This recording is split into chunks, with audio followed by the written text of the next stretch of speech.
자기 조상의 허리에 있었습니다. 아멘. 할렐루야. 아멘. 하나님께서 오늘도 우리와 함께 하시며 은혜를 부어주시고 축복해 주십니다. 아멘.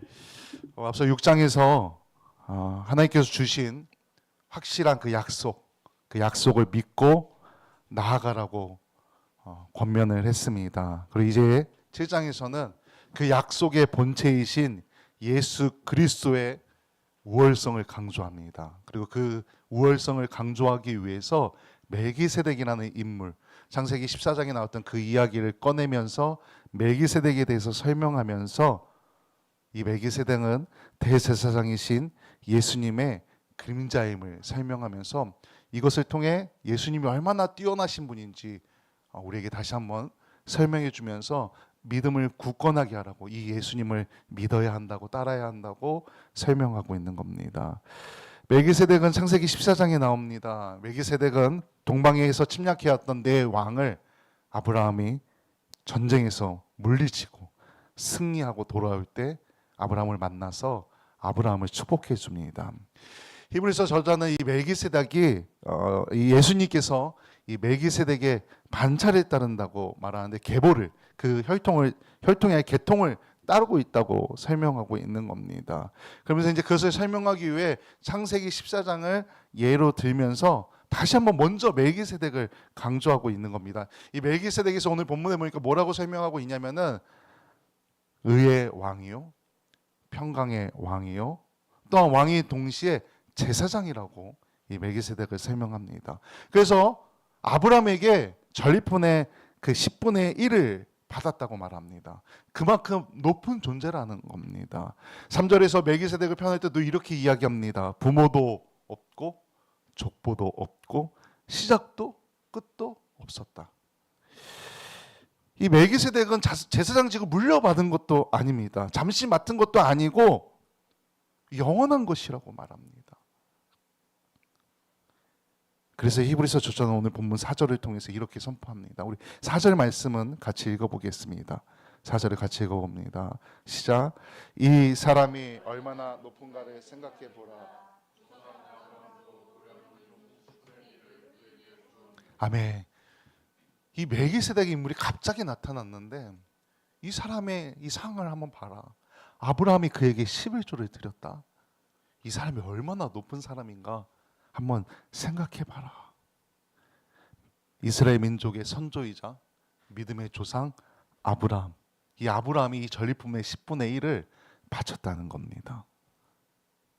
그런데 왜 이 이야기를 하냐면 이 멜기세덱조차 예수님과는 비교할 수 없다. 이 이야기를 하고 싶은 겁니다. 멜기세덱은 영원하고 완전한 대제사장이신 예수 그리스도의 그림자요 예표일 뿐이다. 이 당시에 그 믿음이 흔들리고 있던 이스라엘 백성들, 유대인들, 예수님을 믿기로 결심한 그들이 흔들리고 있으니까 너희들이 그 사람들이 잘 알고 있는 예로 들면서 그들의 믿음을 굳건하게 하기 위해서 멜기세덱을 설명하고 또 예수 그리스도를 강조하고 있는 겁니다. 우리가 이런 예수님을 따라야 한다. 레위 지파의 제사장들도 아브라함보다도 높은 멜기세덱도 우리의 죄를 온전히 해결해 줄 수 없다. 우리 이제 사순절 기간을 오늘 첫째 줄 해서 쭉 지내고 고난 주간이 오고 부활절을 우리가 기다립니다. 예수님께서 이 과정을 거치시면서 십자가를 못 박혀 돌아가시면서 우리의 죄가 사함받을 수 있는 그것을 만든 겁니다.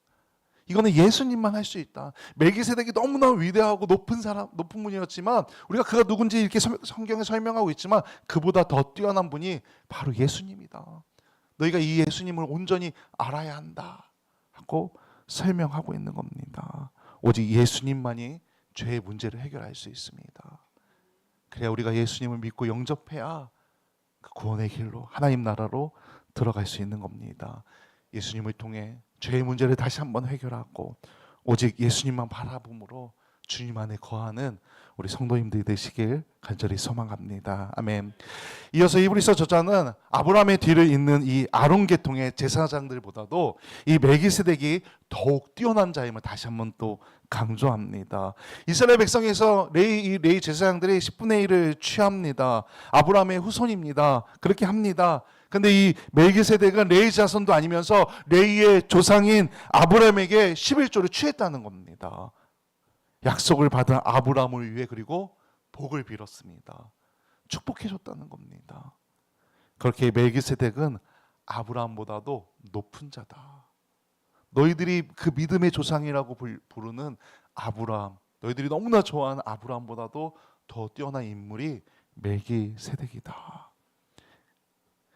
또한 9절에서 이렇게 말합니다. 10분의 1을 받는 레위도 아브라함으로 말미암아 10분의 1을 바쳤다고 할 수 있다. 멜기세덱에게 10분의 1을 바쳤다고 할 수 있다는 겁니다. 그 계통을 따라서. 그러니까 너희들이 이걸 기억해야 된다. 다시 말하면 이 멜기세덱은 레위의 제사장들보다도 훨씬 우월하고 뛰어난 자라고 재차 강조하고 있는 겁니다. 제사장이면서 왕인 멜기세덱, 의의 왕이요 살렘의 왕인 멜기세덱, 시작도 없고 끝도 없고 하나님의 아들과 닮은 그런 존재 멜기세덱. 아브라함에게서 11조를 받은 이 멜기세덱, 아브라함의 후손인 레위 제사장들과도 차별된 이 멜기세덱, 이게 오늘 본문 말씀입니다. 이 이야기를 오늘 히브리서 이 7장에서 계속해서 설명하고 있는 겁니다. 그리고 이 모든 이 멜기세덱에 관해서 이렇게 설명하는 그 끝에, 이 논의의 끝에 누가 있는 겁니까? 바로 예수 그리스도가 있는 겁니다.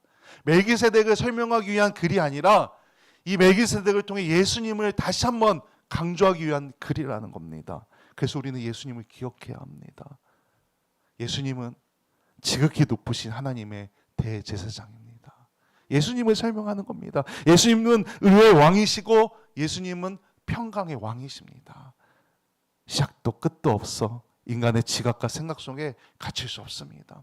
뛰어나신, 우리를 뛰어넘는 그런 분이 예수님입니다. 영원한 하나님이십니다. 우리가 이 예수님을 믿고 따르고 있는 겁니다. 예수님이 우리와 함께 해주시는 겁니다. 예수님은 인간의 어떤 혈통이나 계통과 그 어떤 인간의 권위와 비교할 수 없는 분입니다. 놀랍고 뛰어나신 분입니다. 예수님께서 십자가에 못 박혀 피 흘림으로써 우리의 죄를 대속해 주셨습니다. 이 대속함 얼마나 큰 감격이고 감동인지 모릅니다. 이 놀라운 일들을 기억함으로 항상 하나님을 찬양하고 우리 주님을 찬양하고 영광 돌리는 우리 성도님들 되시길 소망합니다. 아멘. 어떤 사람들은 이 예수님을 설명할 때 그냥 성인 중에 한 명이다. 뭐 공자나 맹자나 그냥 우리가 알고 있는 막 역사책에 나오는 그런 성인 중에 한 명이다. 그런 한 사람일 뿐이다라고 말하기도 합니다. 그래서 뭐 부처도 있고 마호메트도 있고 그냥 예수도 있는 거다. 그냥 그런 한 사람이다라고 말하는 사람들도 많습니다. 또 어떤 사람들은 그저 예수님은 그 시대에 그 사회적으로 윤리적이나 혹은 도덕적으로 아주 그냥 좋은 가르침을 줬던 그런 인물일 뿐이다. 그렇게 예수님을 폄하하기도 합니다. 그냥 그 정도로 바라보기도 합니다. 하지만 아닙니다. 분명히 아닙니다. 우리 주님은 온 세상으로도 담을 수 없는 하나님이십니다. 하나님. 아멘. 하나님. 그 누구와도 비교할 수 없는 지존하신 주님입니다. 아멘. 우리가 그래서 주님 앞에 무릎 꿇고 하나님을 찬양하는 겁니다. 우리 주님을 경배하고 예배하는 겁니다. 우리 성도님들이 그 안에 날마다 거하시길 소망합니다. 주님 안에 거하며 주님과 동행하시길 소망합니다. 주님과 동행해야 우리가 승리하고 은혜 안에 머물 수 있습니다. 주님과 동행할 때 하나님께 주시는 그 놀라운 은혜 날마다 누리시길 주님의 이름으로 간절히 축원합니다. 아멘.